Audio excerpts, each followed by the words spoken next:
أعوذ بالله من الشيطان الرجيم.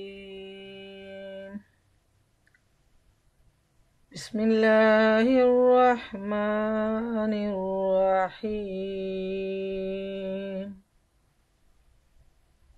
الحمد لله رب العالمين. الصلاة والسلام على سيد المرسلين وصدق رسوله النبي الكريم وصدق الله العلي العظيم ونحن على ذلك من الشاهدين. ربنا تقبل منا إنك أنت السميع العليم. সমস্ত প্রশংসা আল্লাহ সুবহানাহু তাআলার দরবারে, যিনি আমাদেরকে মুসলমান হিসেবে সৃষ্টি করেছেন এবং কুরআনের ছায়াতলে আশ্রয় গ্রহণের তৌফিক দিয়েছেন। লক্ষ কোটি সালাম ও দুরুদ পেশ করি মানবতার মুক্তির দূত রহমতুল্লিল আলামিন মুহাম্মদুর রাসূলুল্লাহ সাল্লাল্লাহু আলাইহি ইসলামের শানে। এই সুন্দর অধিবেশনের উপস্থিত আমার প্রিয় বোনেরা, সবাইকে আসসালামু আলাইকুম রহমতুল্লাহ। আমরা আমাদের নিয়মিত দারসুল কুরআন প্রোগ্রাম শুরু করতে যাচ্ছি। আমাদের এবারের অধিবেশনে রয়েছে সূরা আল আরাফ। সূরা আল আরাফের 148 আয়াত থেকে 156 নম্বর আয়াত পর্যন্ত তেলাওয়াত ও তরজমা করে শোনাবে আমাদের বোন তাবাসসুম। 148 থেকে 156।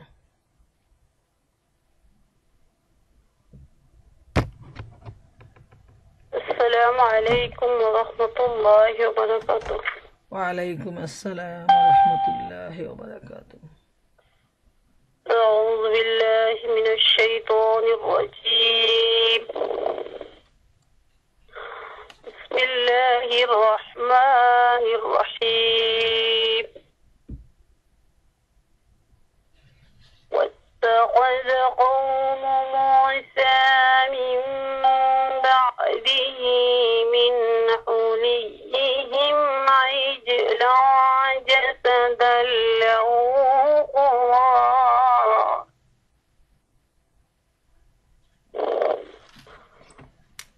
ألم يروا أنه لا يكلمهم ولا يهديهم سبيلا اتخذوه وكانوا ظالمين. ولما سقط في أيديهم ورأوا أنهم قد ضلوا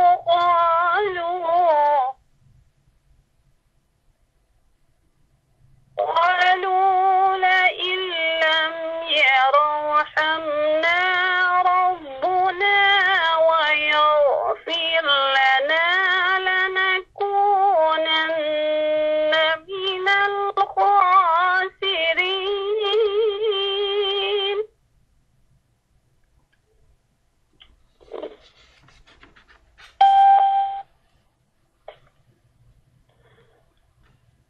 ولما رجع موسى إلى قومه غضبان أسفا قال بئس ما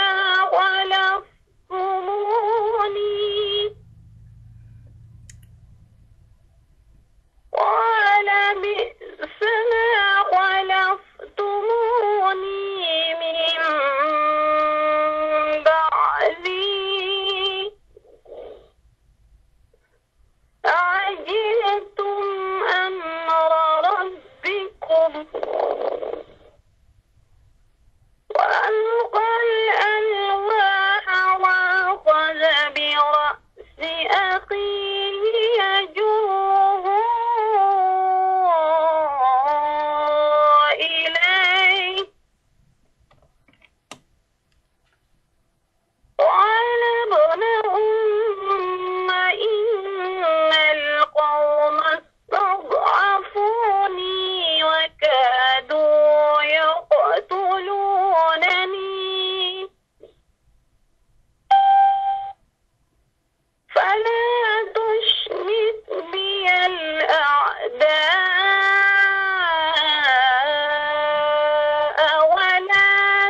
وأدخلنا في رحمتك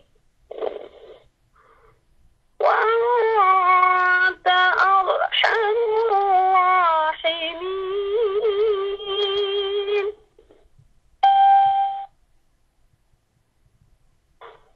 إن الذين اتخذوا العجل سينالهم غضب من ربهم وذلة في الحياة الدنيا وكذلك نجزي المفترين.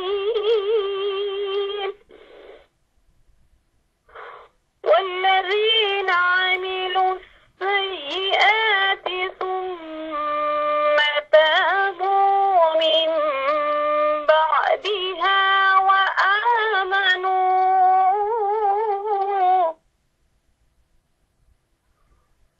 إن ربك من بعدها لغفور رحيم.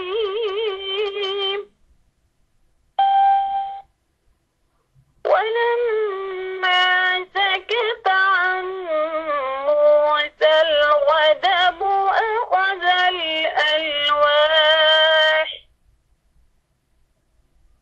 وفي نسختها هدى ورحمة للذين هم لربهم يرهبون.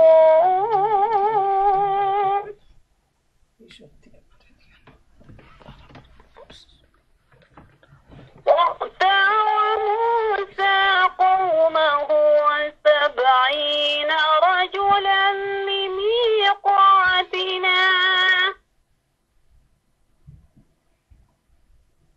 فلما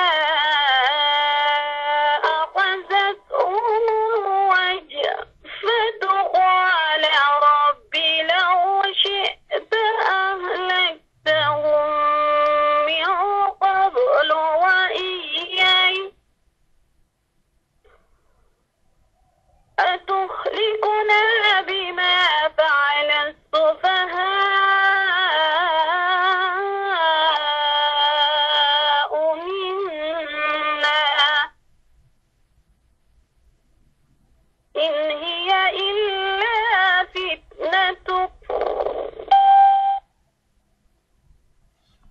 تضل بها من تشاء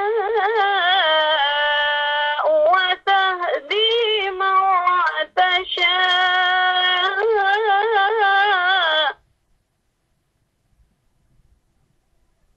أنت ولينا فاغفر لنا وارحمنا وأنت خير الغافرين.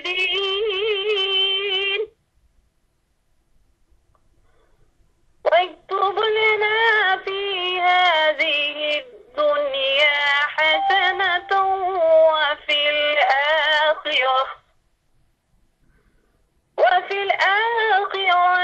إنا هدنا إليك قال عذابي أصيب به من أشاء ورحمتي وسعت كل شيء فسأكتبها للذين يتقون ويؤتون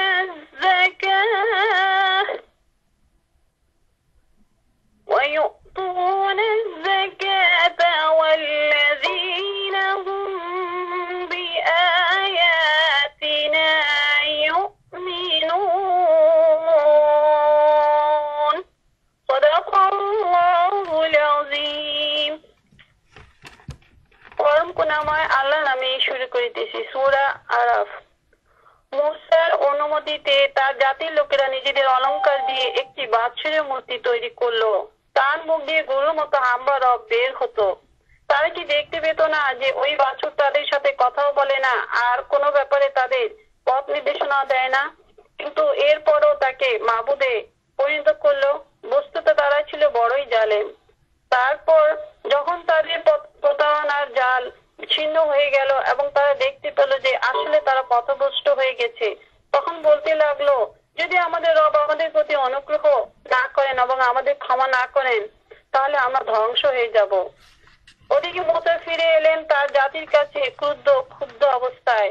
এসেই বললেন, আমার অনুপস্থিতিতে তোমরা আমার বড় নিকৃষ্ট প্রতিনিধিত্ব করেছো। তোমরা কি নিজেদের রবের হুকুমের অপেক্ষা করার মতো এতটুকু সবরও করতে পারলে না? সে ফলকগুলো ছুড়ে দিল এবং নিজের ভাইয়ের হারুন মাথার চুল ধরে টেনে আনলো। হারুন বলল, হে আমার সহোদর, এগুলো আমাকে দুর্বল করে ফেলেছিল এবং আমাকে হত্যা করার উপক্রম করেছিল। কাজেই তুমি শত্রুর কাছে আমাকে হাস্যম্বোধ করো না এবং আমাকে জালিম সম্প্রদায়ের অন্তর্ভুক্ত করো না। তখন মুসা বলল, হে আমার রব, আমাকেও আমার ভাইকে ক্ষমা করো এবং তোমার অনুগ্রহের মধ্যে আমাদের দাখিল করে নাও। তুমি সবচেয়ে বেশি অনুগ্রহকারী।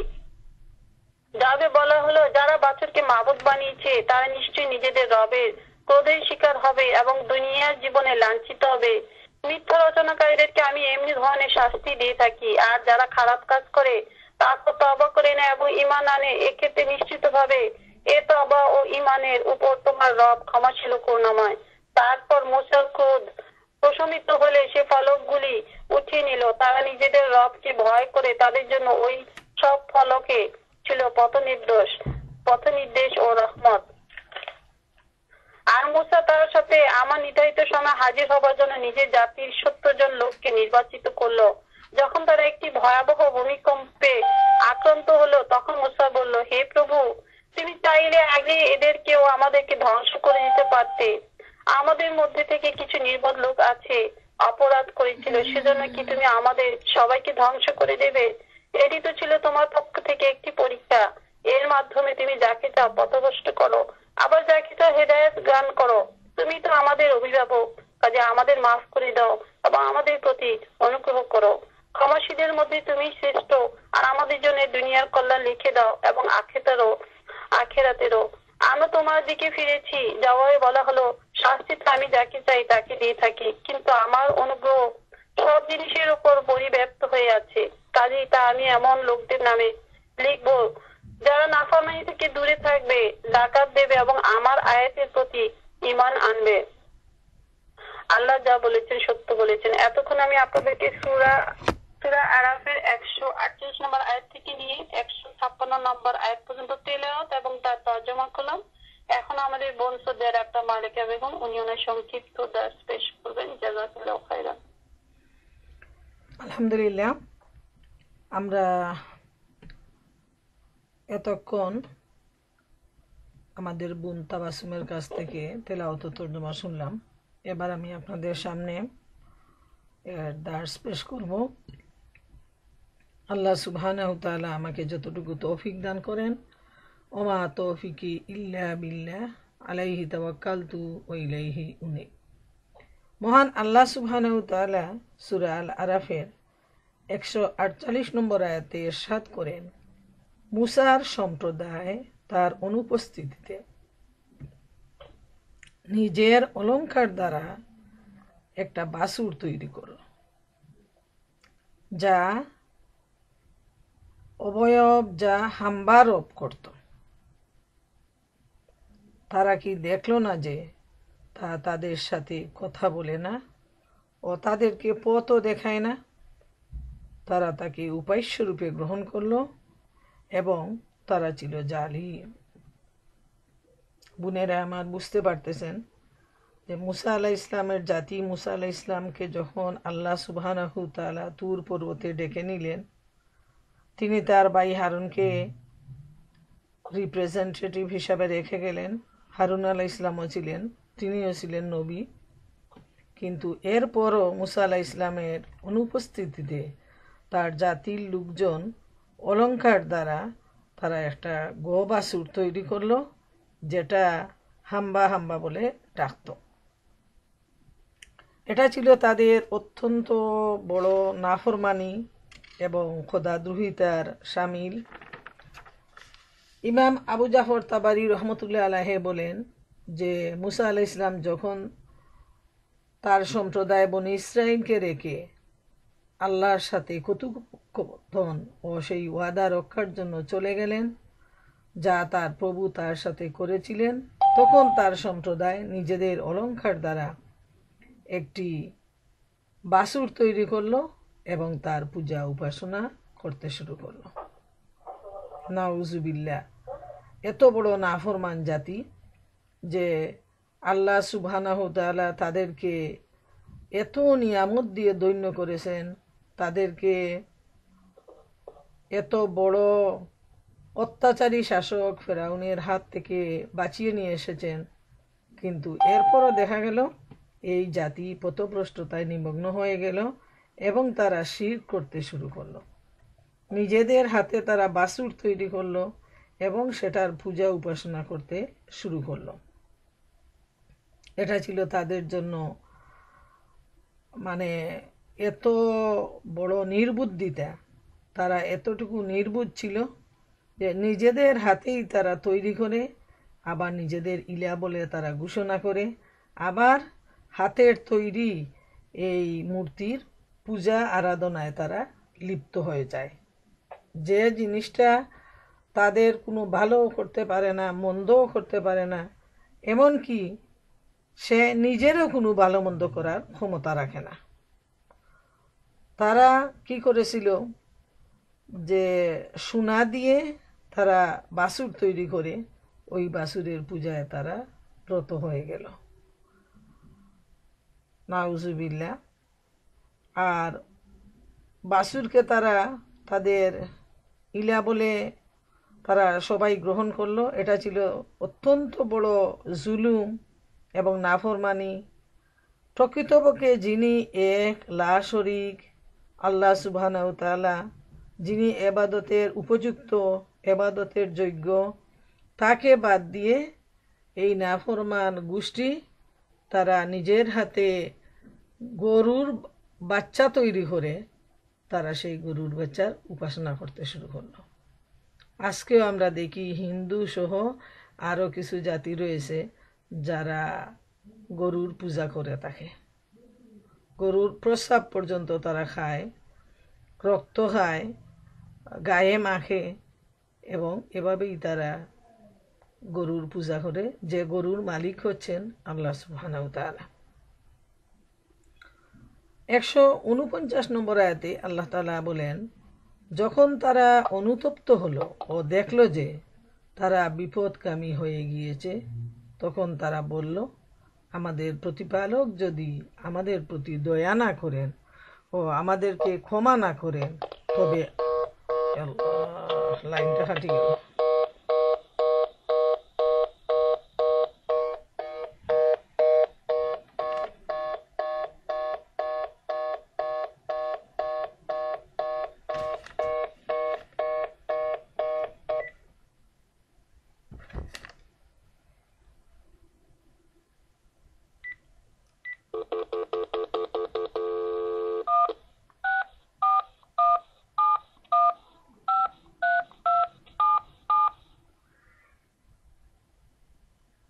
Welcome.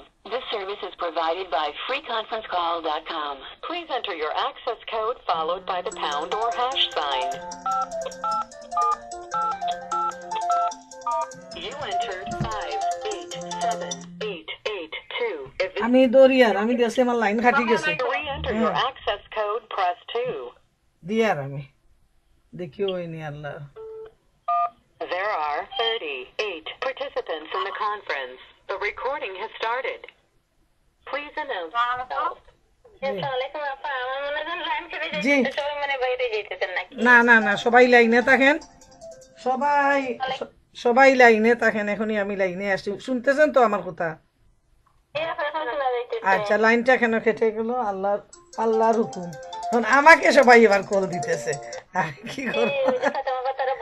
হ্যাঁ, না বলেন যে আমি সাথে সাথে আমরা শুনতে পাচ্ছি না, আপনি জি লাইনে কেটে গেছে কেন? হ্যাঁ আপা, আমি সাথে সাথে বুঝে নিছি, অনেক সময় তো বোঝা যায় না, কিন্তু লাইনটা শব্দ হরে কাটছে, তো আলহামদুলিল্লাহ আমি আবারও ঢুকে গেছি, আলহামদুলিল্লাহ। জাযাকাল্লাহ খাইর আপা। জি, 149 নম্বর আয়াতে আল্লাহ তাআলা ইরশাদ করেন, যখন তারা অনুতপ্ত হলো ও দেখলো যে তারা বিপদগামী হয়ে গিয়েছে, তখন তারা বলল, আমাদের প্রতিপালক যদি আমাদের প্রতি দয়া না করেন ও আমাদেরকে ক্ষমা না করেন, তবে আমরা তো ক্ষতিগ্রস্ত হবই। যখন তারা বাসুর পূজায় নিমগ্ন হয়ে গেল, এরপর তাদের হুঁশ জ্ঞান ফিরে আসলো, তারা অনুতপ্ত হলো এবং তারা বুঝতে পারলো যে তারা বিপদগামী হয়ে গেছে। তারা তখন বলল যে আমাদের প্রতিপালক, আমাদের আল্লাহ যদি আমাদেরকে দয়া না করেন এবং যদি তিনি ক্ষমা করে না দেন, তবে তো আমরা ক্ষতিগ্রস্ত হয়ে যাব। আল্লাহ তাআলার কাছে তারা এই দোয়া চাইলো এবং তারা বুঝতে পারলো যে এটা তাদের জন্য অনেক বড় একটা অন্যায় হয়ে গিয়েছে। তাই তারা অন্যায়কে শুধরানোর জন্য আল্লাহ সুবহানাহু তাআলার দরবারে তারা দোয়া চাইল। 150 আয়াতে আল্লাহ তাআলা ইরশাদ করেন, মুসা যখন রাগান্বিত অবস্থায় আক্ষেপ করে নিজ সম্প্রদায়ের নিকট ফিরে এলো, তখন বলল, আমার অনুপস্থিতিতে তোমরা আমার কত নিকৃষ্ট প্রতিনিধিত্ব করেছ। তোমাদের প্রতিপালকের আদেশের পূর্বে তোমরা ত্বরান্বিত করলে এবং সে ফলকগুলো একদিকে রেখে দেয় এবং নিজ ভাইকে চুল ধরে নিজের দিকে টেনে আনলো। হারুন বলল, হে আমার সহোদর, লোকেরা তো আমাকে দুর্বল মনে করেছিল এবং আমাকে প্রায় হত্যা করেই ফেলেছিল। তুমি আমার সাথে এমন করো না যাতে শত্রুরা আনন্দিত হয় এবং আমাকে জালেমদের অন্তর্ভুক্ত করো না। অনেক লম্বা আয়াত, আমরা ইনশাআল্লাহ খুব মনোযোগের সাথে শুনবো, খুবই গুরুত্বপূর্ণ কথাগুলো। আল্লাহ তাআলা যদি না জানাতেন তাইলে আমরা জানতাম না যে কত বড় ইতিহাস তৈরি হয়েছে মুসা আলাইহিস সালামের মাধ্যমে, এবং তার জাতির লোকেরা কতটুকু নাফরমান ছিল। এত দয়া মোহব্বত পাওয়ার পর তারা কিভাবে অন্যায়ের মধ্যে তারা লিপ্ত হয়ে যেত, আল্লাহ তাআলা আমাদেরকে জানিয়ে দিয়েছেন। এবং বর্তমানের সাথে আমরা যদি তুলনা করি, তাহলে আমরা এখান থেকে অনেক শিক্ষা আমরা নিতে পারবো ইনশাআল্লাহ। মুসা আলাইহিস সালাম যখন তুর পাহাড় থেকে ফিরে এলেন, এসে যখন দেখলেন তার জাতির এই অবস্থা, এক আল্লাহ তাআলাকে বাদ দিয়ে তারা বাসুর পূজায় নিমজ্জিত হয়ে গেছে, নিমগ্ন হয়ে গেছে, তখন তিনি খুব রাগ করলেন এবং তিনি বললেন যে আমার অনুপস্থিতিতে, আমার অবর্তমানে তোমরা খুব খারাপ কাজ করেছ। আর আল্লাহ তাআলা যে আদেশ দেওয়ার জন্য, যে নির্দেশ দেওয়ার জন্য মুসা আলাইহিস সালামকে ডেকে নিয়েছিলেন, সেই নির্দেশ নিয়ে ফিরে আসার আগেই তারা নিজেরা শিরকের মধ্যে নিমজ্জিত হয়ে গেল। এ ধরনের একটা অত্যন্ত শিরক, এত বড় একটা শিরকের কাজ করলো যে নবী ফিরে আসার আগেই এই অল্প সময়ের ভিতরে তারা আবার শিরকের মধ্যে লিপ্ত হয়ে গেল, বাসুর পূজায় নিমগ্ন হয়ে গেল। তখন মুসা আলাইহিস সালাম রাগ করলেন এবং যে ফলকগুলো আল্লাহ সুবহানাহু তাআলা তাকে বনি ইসরাইলদের হেদায়েতের জন্য যে নির্দেশ দিয়েছেন, সেই ফলকগুলো তিনি রেখে দিলেন এবং তিনি তার ভাইয়ের চুল ধরে নিজের দিকে টেনে আনলেন। তিনি রাগ করলেন, স্বাভাবিক যে হারুন আলাইহিস সালামকে তিনি তার প্রতিনিধি করে রেখে গেছেন, যেহেতু তিনি তো নবী। এছাড়া যে লোকগুলো ছিল, এত অল্প সময়ের ভিতরে কি করে তারা এইভাবে উল্টো দিকে চলে গেল, এজন্য মুসা আলাইহিস সালামের খুব রাগ হলো। তো এই রাগ মিটানোর জন্য তিনি তার ভাইয়ের সাথে কড়া আচরণ করলেন। তখন হারুন আলাইহিস সালাম বললেন যে, হে আমার সহোদর ভাই, লোকেরা তো আমাকে দুর্বল মনে করেছিল এবং আমাকে হত্যাই করবে, এই অবস্থা হয়েছিল। তুমি আমার সাথে এমন ব্যবহার করো না যেটা করলে তারা আনন্দিত হয়, শত্রুরা খুশি হয়, তারা হাসি আনন্দ করে, এ ধরনের কোনো ব্যবহার করো না। আমরা দেখি বাসুটা কিভাবে আসলো, অলঙ্কারটা কোত্থেকে আসলো, এটা আমরা জেনে নেই। যে মুসা আলাইহিস ইসলাম যখন বনি ইসরাইলদের কাছে ফিরে আসলেন তখন তিনি ছিলেন খুব ক্ষুব্ধ। কেননা আল্লাহ তাআলা তাকে জানিয়ে দিয়েছিলেন তার সম্প্রদায় পরীক্ষার সম্মুখীন হয়েছে এবং সামেরি তাদেরকে বিভ্রান্ত করেছে। এ কারণেই তিনি রাগ হয়ে ফিরে আসলেন। কথাও বলা হয়েছে, যেমন সুদ্দি রহমতুল্লাহ আলাইহি বলেন যে তিনি অত্যন্ত দুঃখিত হয়েছেন।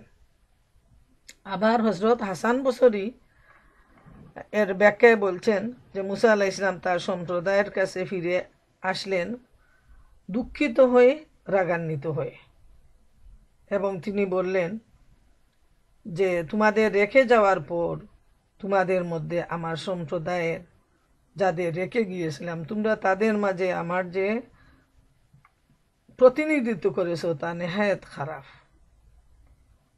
আর দিনের অনুসরণ করার পরিবর্তে তোমরা সে দায়িত্ব তো পালন করো নাই, বরং তোমরা শিরকে লিপ্ত হয়ে গিয়েছো। আমরা এ প্রসঙ্গে আমরা দেখি সূরা তাহায় বিস্তারিত বর্ণনা আসছে। আমরা যদি দুই একটা আয়াত দেখি তাহলে আমাদের কাছে আরো পরিষ্কার হবে যে মুসা আলাইহিস সালাম কি করলেন। এ প্রসঙ্গে সূরা তাহায় আল্লাহ সুবহানাহু ওয়া তাআলা ইরশাদ করেন, বিসমিল্লাহির রহমানির রহিম, ফারাজা মুসা ইলা কওমিহি গাদবানা আসিফা قال يا قوم ألم يعدكم ربكم وعدا حسنا أفطال عليكم العهد أم أردتم أن يحل عليكم غضب من ربكم فأخلفتم موعدي। এর স্বাদ হচ্ছে, অতঃপর মুসা অত্যন্ত ক্রুদ্ধ ও ক্ষুব্ধ হয়ে তার জাতির কাছে ফিরে এলো।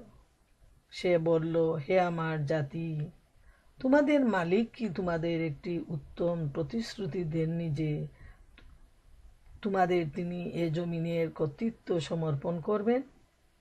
তবে কি আল্লাহ তাআলার প্রতিশ্রুতির সময় তোমাদের কাছে খুব দীর্ঘ মনে হয়েছিল? তোমরা অপেক্ষা করতে পারলে না, কিংবা তোমরা এটাই চেয়েছো তোমাদের উপর মালিকের গজব অবধারিত হয়ে পড়ুক, অতঃপর তোমরা আমার ওয়াদা ভঙ্গ করে ফেললে। তারা কি উত্তর দিল আমরা দেখি। ক্বালু মা আখলাফনা মাওইদাকা বিমালকিনা ওয়ালাকিন্না হুমিলনা أوزارا من زينة القوم فقذفناها فكذلك ألقى السامري। তারা বলল, হে মুসা, আমরা তোমার প্রতিশ্রুতি নিজেদের ইচ্ছায় ভঙ্গ করিনি। আসলে যা ঘটেছিল তা ছিল জাতির মানুষদের অলংকার পত্রের বোঝা আমাদের উপর চাপানো হয়েছিল। আমরা তা বইতে না পেরে আগুনে নিক্ষেপ করে দেই। এ ছিল আমাদের অপরাধ। এভাবেই সামেরি আমাদের প্রতারণার জালে নিক্ষেপ করল। তাইলে আমরা দেখি তাদের মধ্যে সামেরি নামে একজন ছিল। সে ছিল খুব বুদ্ধিমান, খুব বুদ্ধি। সে যখন সবার অলংকার নিয়ে সে একটা বাছুর তৈরি করলো এবং এই বাছুরের পূজা সবাই মিলে তারা করতে শুরু করলো।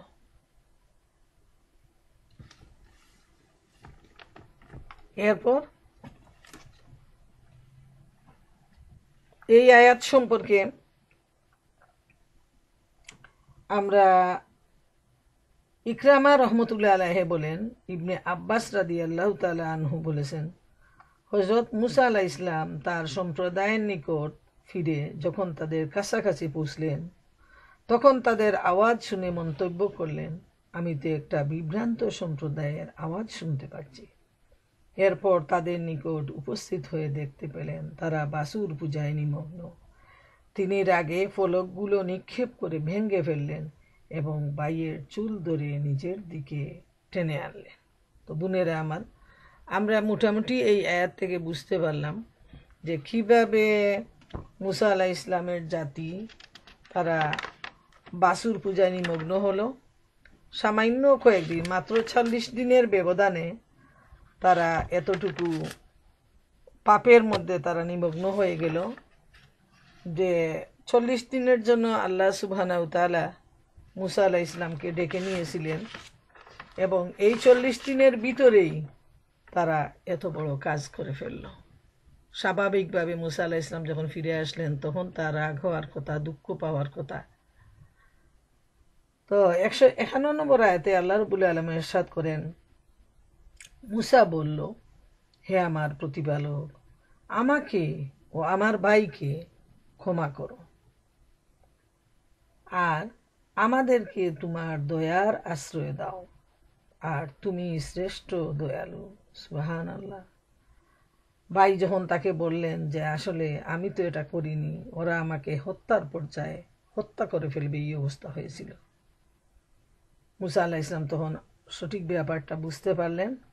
তখন তিনি মহান আল্লাহ রাব্বুল আলামিনের কাছে তার জন্য এবং তার ভাইয়ের জন্য তিনি দোয়া করলেন যে আমাকে আর আমার ভাইকে ক্ষমা করো আর আমাদেরকে তোমার দয়ার আশ্রয় দাও, আর তুমি হচ্ছ শ্রেষ্ঠ দয়ালু। সুবহানাল্লাহ, সুবহানাল্লাহ। এত সুন্দর এবং সংক্ষিপ্ত দোয়া যে তিনি তার ভাইয়ের অবস্থা বুঝতে পেরে সাথে সাথেই তিনি আল্লাহ রাব্বুল আলামিনের কাছে তার ভাইয়ের জন্য তিনি মাফ চাইলেন। এটাই হলো নিয়ম।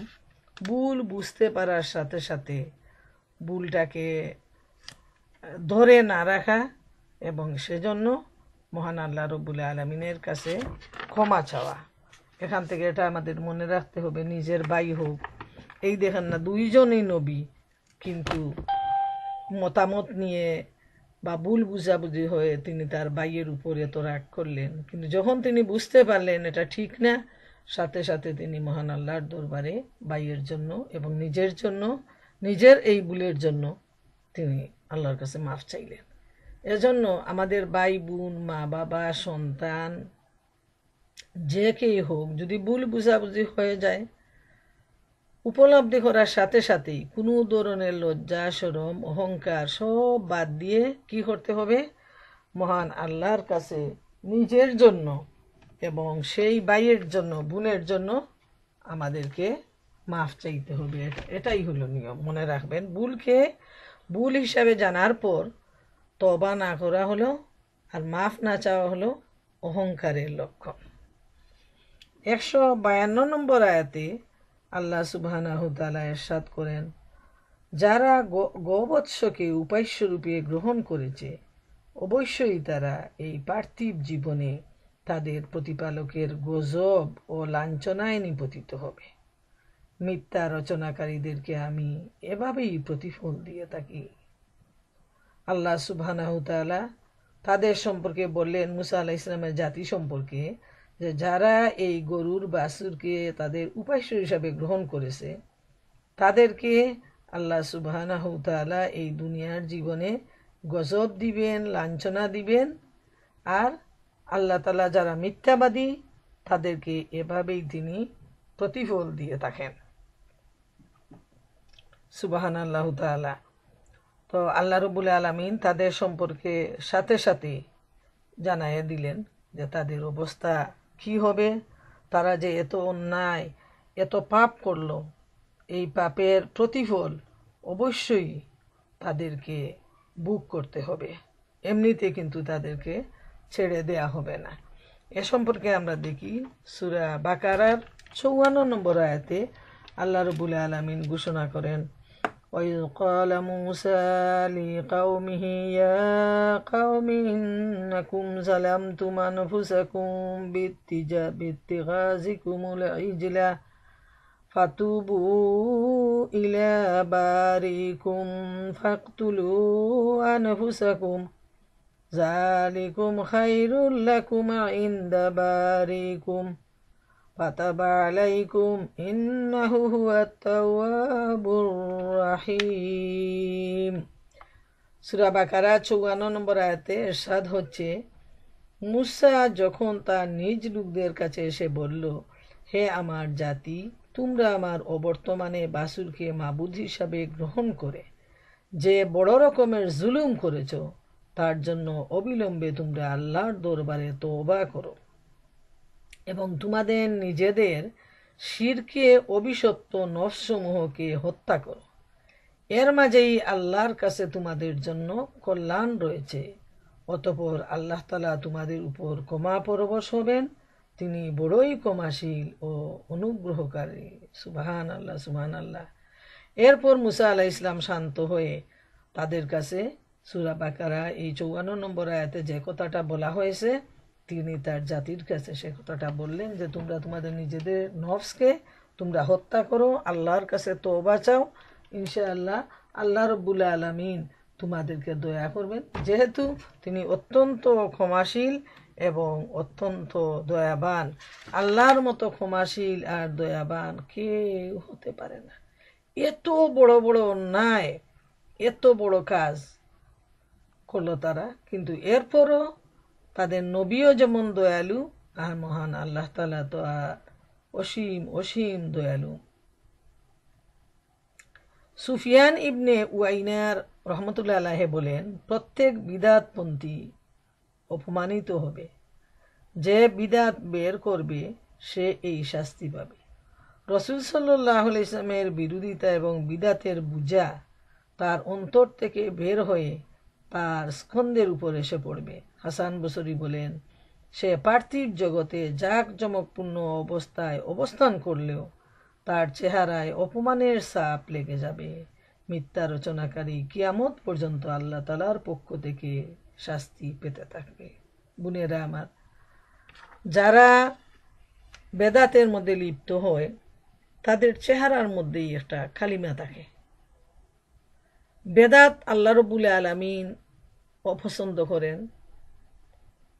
এত বড় গুনার কাজ যে যারা বেদাত করবে দুনিয়াত লাঞ্ছনা বইতে হবে, এবং তওবার মাধ্যমে যদি ফিরে না আসে তাহলে আখিরাতে চিরস্থায়ী লাঞ্ছনার মধ্যে সে থাকবে। এটা কুরআনের বাণী এবং হাদিসেরও বাণী। বেদাতের উদ্ভাবন যারা করবে, তার যারা ফলোয়ার্স আছে, এরা যতদিন পর্যন্ত বেদাতে থাকবে ততদিন পর্যন্ত অতিরিক্ত গুনাহ এবং শাস্তি তার আমলনামায় বইতে থাকবে। এজন্য খুব সতর্ক থাকতে হবে, বেদাত থেকে দূরে থাকতে হবে। কিন্তু এই সমাজে বেদাতের যে ভয়াবহ অবস্থা চলতেছে, যেভাবে হিন্দুরা পূজা অর্চনা করে সমান তালে, দেশের রাষ্ট্রপ্রধানও বলছে যে ধর্ম যার যার আর উৎসব সবার। বোনেরা আমার, একটু চিন্তা করে দেখুন, আমরা যখন নামাজে যাই, ঈদের অনুষ্ঠান, কুরবানি করি, এই সময় হিন্দুরা কি আমাদের নামাজে আসে, আমাদের কুরবানিতে শরিক হয়, আমাদের মাংস কি খায়? কোনো বিধর্মী কেউ আসে নাকি? জামাতের নামাজে আসে নাকি? আমাদের আনন্দ অনুষ্ঠানে যে দুইটা ঈদ হয়, কোনো ধর্ম কোনো জাতি আসে না। কিন্তু মুসলমানদের মধ্যে এত বেশি শির, কুফরি, বেদাত যে পূজার মণ্ডপে মুসলমানরা গিয়ে হিন্দুদের সাথে পূজা মণ্ডপ টানতেছে, প্রসাদ খাচ্ছে, দস্তুর মতে পূজার মধ্যে তারা শরিক হচ্ছে। নাউজুবিল্লাহ। হযরত ওমর রাদিয়াল্লাহু তাআলা আনহু বলছেন যে পূজার মণ্ডপে কোনো অবস্থায় তোমরা যাবে না মুসলমানরা, সেখানে গজব বইতে থাকে, সেখানে গজবের ফেরেশতা আসেন, এবং সেখানে মানে এক তো হইল অন্য ধর্মে যাওয়া, শিরকের মধ্যে লিপ্ত হওয়া, কুফরি নাফরমানি, অন্যদিকে গজবের মধ্যে লিপ্ত হওয়া, আযাবের মধ্যে লিপ্ত হওয়া। তাই খুব সাবধান। আর আমরা দেখতেছি ইদানিং এইগুলো খুব বেশি বৃদ্ধি পাচ্ছে। নিজের দিন ধর্ম বাদ দিয়ে আমাদের মুসলমানরা অন্যান্য ধর্মের উল্লাসে তারা অতি ব্যস্ত হয়ে পড়েছে। আল্লাহ তাআলা যেন মাফ করুন এবং ফিরিয়ে নিয়ে আসুন, এই দোয়া করি। 153 নম্বর আয়াতে মহান আল্লাহ রাব্বুল আলামিন ইরশাদ করেন, যারা খারাপ কাজ করে এরপর তওবা করে ও ঈমান আনে তাদের আশান্বিত হওয়া উচিত আল্লাহ এর পরেও ক্ষমাশীল ও দয়াবান। সুবহানাল্লাহ। একটু চিন্তা করে দেখুন, এত বড় পাপ এর মধ্যে যারা রইল তাদের উদ্দেশ্যে বলছেন এবং দুনিয়ার সমস্ত পাপীদের উদ্দেশ্যে বলছেন আল্লাহ তাআলা যে যত বড় খারাপ কাজই করুক, যদি এরপর তওবা করে এরপর আবার তার ঈমানকে নবায়ন করে তাহলে আল্লাহ সুবহানাহু তাআলা তাদেরকে মাফ করে দিবেন। সুবহানাল্লাহ, সুবহানাল্লাহ। এত দয়া, এত মহব্বত, এত ভালোবাসা আল্লাহ রাব্বুল আলামিনের তার বান্দাদের জন্য। আল্লাহ চান না বান্দাকে তিনি জাহান্নামের মধ্যে ফেলে দিতে, শাস্তির মধ্যে ফেলে দিতে, এটা আল্লাহর ইচ্ছা নয়। যে ব্যক্তি পাপ কাজে লিপ্ত হওয়ার পর তওবা করে এবং ঈমান আনে, আল্লাহ রাসূল সাল্লাল্লাহু আলাইহি সাল্লাম বলেন যে জেনে রাখো এরপরেও তোমার প্রতিপালককে তুমি ক্ষমাশীল ও দয়ালু পাবে। হযরত ইবনে মাসউদ রাদিয়াল্লাহু তাআলা আনহুকে জিজ্ঞেস করা হয়েছিল, একটি লোক কোনো একটি মহিলার সাথে ব্যভিচার করলো, অতঃপর তাকে সে বিয়ে করে নিল, এর কি হবে? উত্তরে তিনি এই আয়াতটি পাঠ করলেন যে যারা খারাপ কাজ করে তারপর তওবা করে ও ঈমান আনে আল্লাহ ক্ষমাশীল ও দয়াবান। হযরত আব্দুল্লাহ ইবনে মাসউদ রাদিয়াল্লাহু তাআলা আনহু 10 বার এই আয়াতটি পাঠ করেন। সুবহানাল্লাহ, সুবহানাল্লাহ। এই হাদিসটি ইবনে আবু হাতিম হযরত ইবনে আব্বাস রাদিয়াল্লাহু তাআলা আনহু হতে বর্ণিত। সহিহ হাদিস। দুইজন সাহাবী, প্রসিদ্ধ সাহাবী এই ব্যাপারে বর্ণনা করেছেন। তো আমরা দেখি যে যত বড় গুনাহ হোক দয়ার সাগর হচ্ছেন মহান আল্লাহ তাআলা, কিন্তু এজন্য কি করতে হবে? আল্লাহর কাছে তওবা চাইতে হবে এমনভাবে যে এই তওবা আকাশ পর্যন্ত পৌঁছে যায়, 7 আসমানের উপর চলে যায় এবং এই গুনাহে আর ফিরে যেতে পারবে না। আর তার ঈমানকে নবায়ন করতে হবে, ঈমানের মজবুতি সাধন করতে হবে। 154 নম্বর আয়াতে আল্লাহ তাআলা ইরশাদ করেন, মুসা আলাইহিস সালামের রাগ যখন প্রশমিত হলো তখন সে প্রস্তর ফলকগুলো তুলে নিল। যারা তাদের প্রতিপালকের ভয় করে তাদের জন্য তাতে যা লিখিত ছিল তা ছিল পথনির্দেশ ও করুণার বাণী। সুবহানাল্লাহ। এরপর যখন তিনি স্বাভাবিক হয়ে গেলেন তখন তিনি যে ফলকগুলো আল্লাহ সুবহানাহু তাআলার পক্ষ থেকে যে নির্দেশনামা, উপদেশনামা, নসিহতনামা দেয়া হয়েছে তার জাতির জন্য, সেই ফলকগুলো তিনি তুলে নিলেন। আর এর মধ্যে কি ছিল? যারা আল্লাহকে ভয় করে তাদের জন্য লিখিত ছিল পথনির্দেশ। এ ফলকগুলো কেউ কেউ বলেন যে জান্নাতের মূল্যবান পাথর দ্বারা নির্মিত ছিল। যেমন বিভিন্ন নবী রাসূলকে ওজিফা দেয়া হয়েছে, সহিফা দেয়া হয়েছে, আমাদের নবীকে মহাগ্রন্থ আল কুরআন দেয়া হয়েছে, ঠিক সেভাবে যেহেতু মুসা আলাইহিস সালামকে আল্লাহ তাআলা তার নিজের কাছে ডেকে নিয়ে গেছেন, তিনি নিজে, এটা হলো মুসা আলাইহিস সালামের জন্য স্পেশাল একটা গিফট আর সম্মান। আল্লাহ তাআলা তার সাথে নিজে কথা বলেছেন এবং মিরাকুল মানে আল্লাহর পক্ষ থেকে তাকে পাথরের মধ্যে খোদাই করা নসিহতনামা দিয়েছেন তার সম্প্রদায়ের জন্য, তার জাতির জন্য। তো অনেকের মতে যে এই ফলকগুলা ছিল জান্নাতের মূল্যবান পাথর দ্বারা নির্মিত। যখন মুসা আলাইহিস সালাম ওগুলোকে উঠিয়ে নেন তখন ওতে হেদায়েত ও রহমত প্রাপ্ত হন। কাতাদা রহমতুল্লাহ আলাইহি বলেন, হযরত মুসা আলাইহিস সালাম বলেন, হে আমার প্রতিপালক, আমি ফলকগুলোতে লিখিত পাচ্ছি একটি সর্বোত্তম উত্তম হবে যারা সদা সর্বদা মানুষকে ভালো কাজের আদেশ করবে এবং মন্দ কাজ থেকে বিরত রাখবে। হে আমার প্রভু, ওদেরকে আমার উম্মত করুন। লম্বা একটা হাদিস, খুব মনোযোগ দিয়ে শুনেন, অত্যন্ত সুন্দর গুরুত্বপূর্ণ এবং আমাদের জন্য আশার বাণী যে মুসা আলাইহিস সালাম যখন ফলক পড়তে লাগলেন তখন তিনি দেখতে পেলেন যে এর মধ্যে কি কি নির্দেশ রয়েছে। তখন তিনি এক এক করে বলতে লাগলেন যে এর মধ্যে তো আমি দেখতে পাচ্ছি যে এমন এক উম্মত আসবে যারা ভালো কাজের আদেশ দিবে আর মন্দ কাজ থেকে মানুষকে বিরত রাখবে। আল্লাহ তাআলা এদেরকে এই ধরনের মানুষদেরকে আমার উম্মত করুন। তখন আল্লাহ সুবহানাহু ওয়া তাআলা বললেন, হে মুসা, এটা তো আহমদের উম্মত হবে, মানে ভবিষ্যতে যে মুহাম্মদ সাল্লাল্লাহু আলাইহি সাল্লাম আসবেন আখেরি নবী, তার নাম হলো কুরআনে আহমদ দেয়া হয়েছে।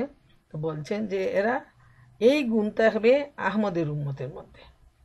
তখন মুসা আলাইহিস সালাম বললেন, হে আমার প্রভু, এই ফলকগুলোর মধ্যে এমন এক উম্মতকে দেখতে পাচ্ছি যারা সর্বশেষে আসবে কিন্তু সকলের পূর্বে জান্নাতে প্রবেশ করবে। হে আমার প্রভু, ওদেরকে আমার উম্মত করুন। আল্লাহ তাআলা জবাব দিলেন, ওরা হচ্ছে আহমদ সাল্লাল্লাহু আলাইহি সাল্লামের উম্মত। সুবহানাল্লাহ, যে সবার শেষে আসবে মুহাম্মদ সাল্লাল্লাহু আলাইহি সাল্লামের উম্মত এবং এরা সবার আগে জান্নাতে যাবে। দেখেন কিসমত আমাদের, যদি আমরা ভালো কাজ করতে পারি। আবার মুসা আলাইহিস সালাম বললেন, হে আমার প্রভু, এই ফলকগুলোর মধ্যে এমন উম্মতকে দেখতে পাচ্ছি যাদের অন্তরে কুরআন থাকবে, অন্তরচক্ষে তারা তা পাঠ করবে, অথচ তাদের পূর্ববর্তী সকল লোক তাদের কিতাব অন্তরচক্ষে পাঠ করে না। এমনকি যদি তাদের কিতাবকে তাদের থেকে সরিয়ে নেওয়া হয় তবে তাদের কিছুই স্মরণ থাকে না, কিছুই চিনতে পারে না। আল্লাহ এই উম্মতকে এমন স্মরণ শক্তি দান করেছেন যা তিনি অন্য উম্মতকে দেননি। হে আমার প্রতিপালক, এদেরকে আমার উম্মত করুন। সুবহানাল্লাহ, মুহাম্মদ সাল্লাল্লাহু আলাইহি সাল্লামের উম্মত হলেন যে এত বড় কুরআন তারা মুখস্থ হলে তাদের অন্তরে গীতে যায়, তারা আর ভুলেন না। কিন্তু অন্য উম্মতের এই বৈশিষ্ট্য নয়, তাই তিনি চাইলেন যে এই বৈশিষ্ট্যটা আমার উম্মতের মধ্যে দেন। আল্লাহ রব্বুল আলামিন বললেন, হে মুসা আলাইহিস সালাম, এটা তো আহমদ সাল্লাল্লাহু আলাইহি সাল্লামের উম্মত হবে। এই যে বিশেষ বিশেষ গুণাবলী এগুলা লাভ করবে কে? মুহাম্মদ সাল্লাল্লাহু আলাইহি সাল্লামের উম্মতের মধ্যে এই বিশেষ গুণাবলীগুলো প্রকাশ পাবে। তো এটা হলো আমাদের কিসমত। অনেক দীর্ঘ হাদিস, তো শেষমেশ যখন অনেকগুলা গুণাবলী উল্লেখ করে তিনি চাইলেন, আর আল্লাহ তাআলা বললেন যে এই সব গুণাবলী হচ্ছে মুহাম্মদ সাল্লাল্লাহু আলাইহি সাল্লামের উম্মতের মধ্যে।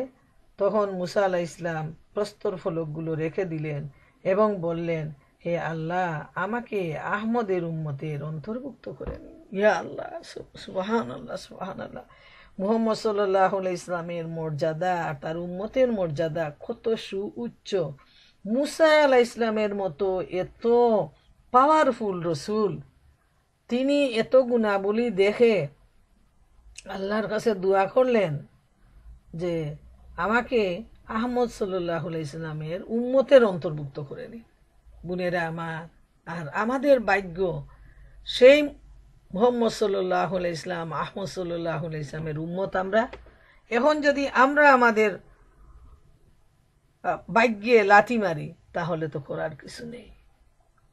আল্লাহ তাআলা যেন আমাদেরকে এই মর্যাদা দান করেন, এই আমল যেন আমরা করতে পারি।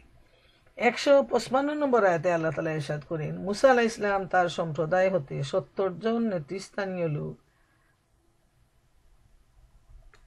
আমার নিকট আমার নির্ধারিত স্থানে সমবেত হওয়ার জন্য নির্বাচন করে নিল। যখন এই লোকগুলো একটি কঠিন ভূকম্পনে আক্রান্ত হলো তখন মুসা আলাইহিস সালাম বলল, হে আমার প্রতিপালক, আপনি ইচ্ছা করলে এর পূর্বেও ওদেরকে ও আমাকে ধ্বংস করতে পারতেন। আমাদের মধ্যকার কতক নির্বুধ লোকের অন্যায়ের কারণে কি আপনি আমাদের নিপাত করবেন?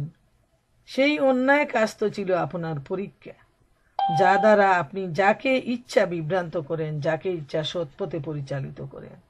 আপনি তো আমাদের অভিভাবক, সুতরাং আপনি আমাদেরকে ক্ষমা করুন এবং আমাদের প্রতি অনুগ্রহ করুন। ক্ষমাশীলদের মধ্যে আপনি তো উত্তম ক্ষমাশীল। সুবহানাল্লাহ, এত সুন্দর দোয়া করলেন মুসা আলাইহিস সালাম। এবং এই দুয়ার আগে দেখা গেল যে আল্লাহ রাব্বুল আলামিন তিনি যখন 70 জন লোক বাছাই করে নিয়ে গেলেন, তখন আল্লাহ তাআলা একটা ভূমিকম্পের মাধ্যমে তাদেরকে তিনি ধ্বংস করে দিলেন। তো এই ধ্বংস করে দেওয়ার পর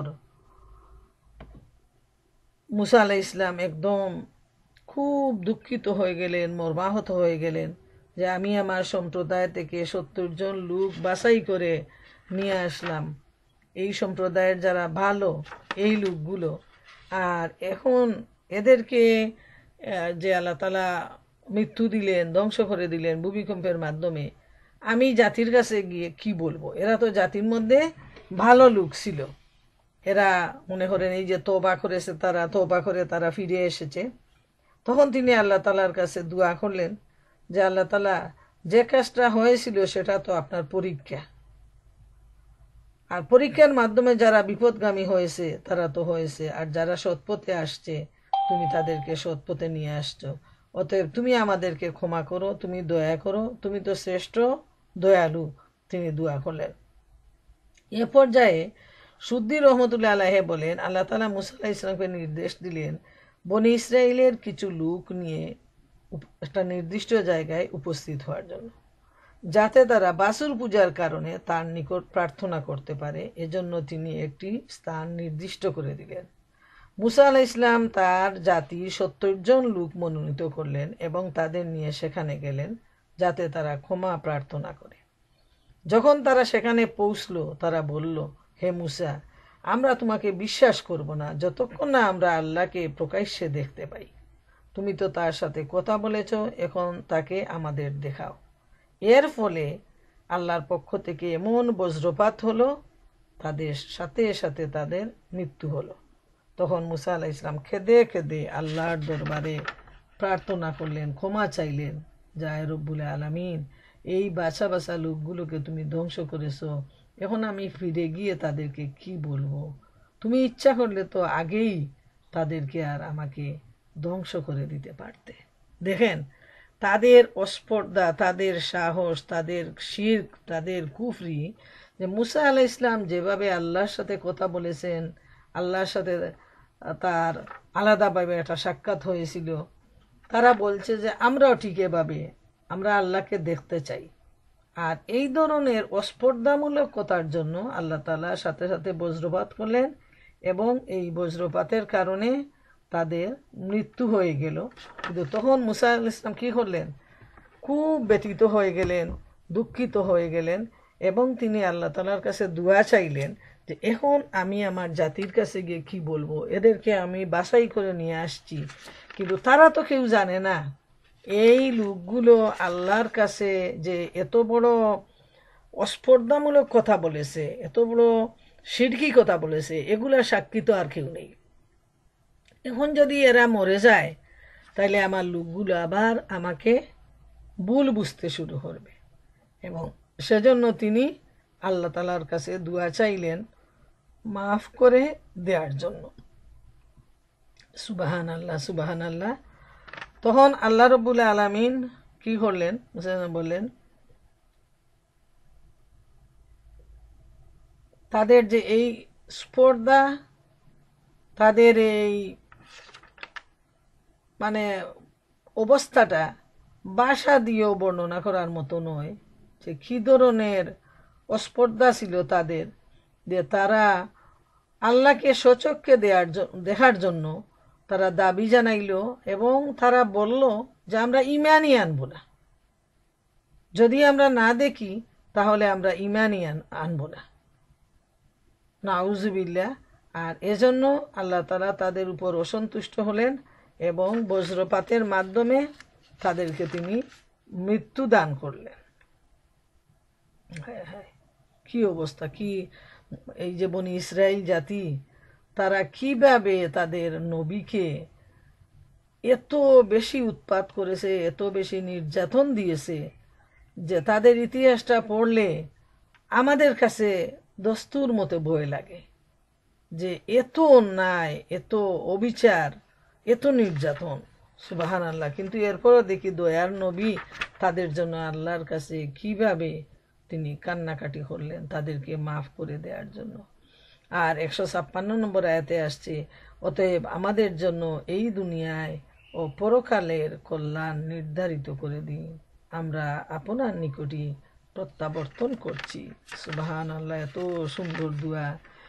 তিনি বললেন, অর্থাৎ আল্লাহ তাআলা বললেন, যাকে ইচ্ছা আমি আমার শাস্তি দিয়ে থাকি, আর আমার করুণা ও দয়া প্রতিটি জিনিসকে পরিব্যাপ্ত করে রেখেছে।